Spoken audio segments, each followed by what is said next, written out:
Grabatzen ari garen unean gaueko 9:06 minutu igaro diren honetan, Eskirozek eta Zubizarretak Tolosako Beotibar pilotalekuan jokatu duten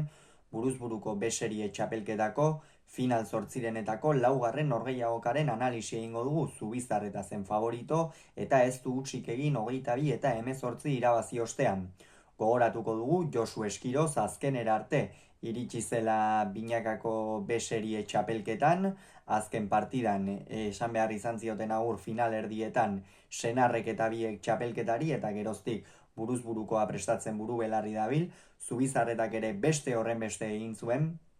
final erdietaraino iritsi ziren Morga Etxebarria eta biak, baina gero ez zuten finalean sartzerik izan, eta gainera Zubizarretaren zatetzen testu ingururik errazena izan ere arazo handiekin ibili da orain artean, binakako txapelketan arazo ugari izan zituen, eta fisikoki aurretik arazoak izatea ez da sekula mesedegarria, eta are gutxiago buruzburukoan oso modalitate exigentea baita, mugimendu zakarrasko egin behar dira, aurrean, alboan, eskuek asko sufritzen dute,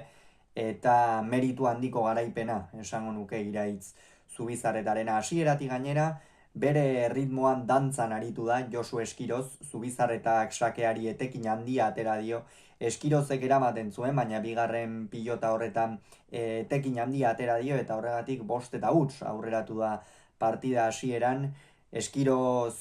jokoaren ekimena ezin harturik ikusi dugu, hartzeko aukera zuenean ere jada nekatuta zegoen Zubizarretak asko bortxatu duelako,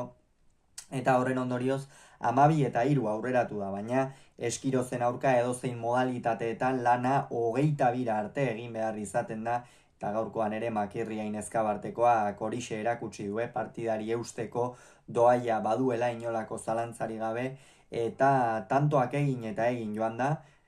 eta bigarren zatian erabat aldatu da norgehiagoka, izan ere Zubizarreta 17 eta 10 joan da aurretik, baina gero Eskirozek sakea hartu duenean pilota pixkanaka ere bera joaten hasi dira, horren ondorioz horrek Eskirozi mesede egin dio pilotak jaisteak, eta Zubizarreta berriz ikeragarri sufritu du 17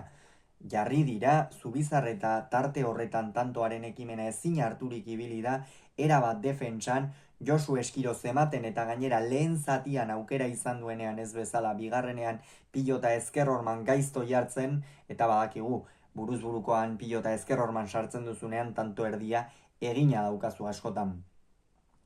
18 eta 17 iritsi da bigarren etenaldira Eskiroz aurretik. Zubizarretarentzat oso momentu kritikoa izan da, partida osoan zehar aurretik ibili baita, eta psikologikoki horri eustea ez da sekula erraza izaten, askotan gainera atzetik etortzen den pilotaria gero irabazteko probabilitate handiagoak izaten ditu, baina ez ongi eutsi dio, geratzen zen erabili gabeko pilota bakarra atera du